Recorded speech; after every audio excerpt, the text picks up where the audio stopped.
Amati nel Signore, la pace di Gesù, con affetto, con semplicità, ci accostiamo anche questa mattina, come invita lo scrittore agli ebrei, al trono delle grazie, per ricevere grazia e per ricevere anche soccorso opportuno, perché, continua lo scrittore, questo lo leggiamo nel verso 14 del capitolo 4, noi non abbiamo un sommo sacerdote che non possa compatire alle nostre infermità, può compatire, può comprenderle e questo ci incoraggia tanto e dunque aggiunge accostiamoci allora appunto perché lui può compatire con fiducia al trono della grazia per ottenere misericordia, grazia e soccorso opportuno. Vedete cari, il nostro Signor Gesù è sempre pronto per soccorrere, per aiutare. Oh, la sua morte sulla croce,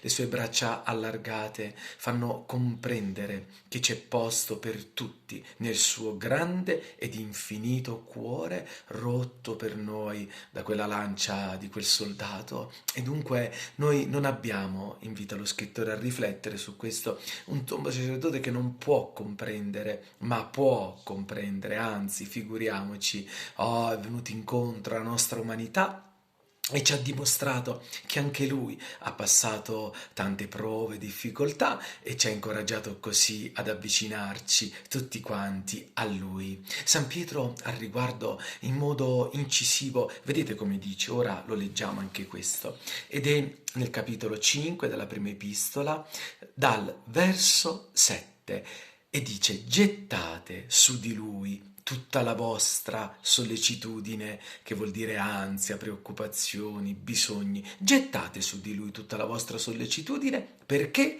Perché egli ha cura di voi. Oh, è quell'ancora ferma, sicura, a cui noi ci possiamo appoggiare, perché lui tutto comprende. Oh, così dice un cantico, perché ebbe qua giù le pene più atroci, va dilla a Gesù, ma non è che lui doveva passare le prove per comprenderci, sia chiaro. Oh, ci avrebbe compreso anche senza passare prove, ma le ha volute passare per dimostrarci appunto che lui ha cura di noi. Sapete, l'uomo è fragile, ha bisogno di qualche esempio davanti. Lui lo stesso avrebbe compreso, anche senza passare la prova, la croce, però l'ha voluto passare come segno di ulteriore vicinanza a noi e ci continua a dire getta su di me, continua a dire Gesù, ogni tua ansia, sollecitudine, preoccupazione, perché io ho cura di te. Lui è quell'ancora ferma, sicura, è quella rocca dove noi possiamo sempre rifugiarci, è sempre aperta, tant'è che anche il salmista Davide tante volte ha celebrato il Signore con questa espressione, con queste parole, tu sei la mia rocca in cui io mi rifugio, oh la mia rocca eterna in qualche altro salmo, ed è bello riflettere che abbiamo un punto fermo, sicuro, che ci comprende, il nostro sommo sacerdote Gesù che è entrato nei cieli per noi, ma vedete che parola, per noi, e ci invita a gettare su di lui ogni sollecitudine. Ecco questa parola che usa l'Apostolo, una parola molto forte, fa comprendere come se uno prendesse un peso e se ne liberasse tutto di colpo e lui sa ricevere i nostri pesi. Lui è quel punto fermo di cui lui stesso spiegò nella parabola del figlio il prodigo, oh come la casa del padre figurativamente, e il figlio il prodigo disse io tornerò a casa di mio padre. Lì c'era il papà che l'aspettava. Ecco il nostro Gesù è quel punto fermo, quell'ancora sicura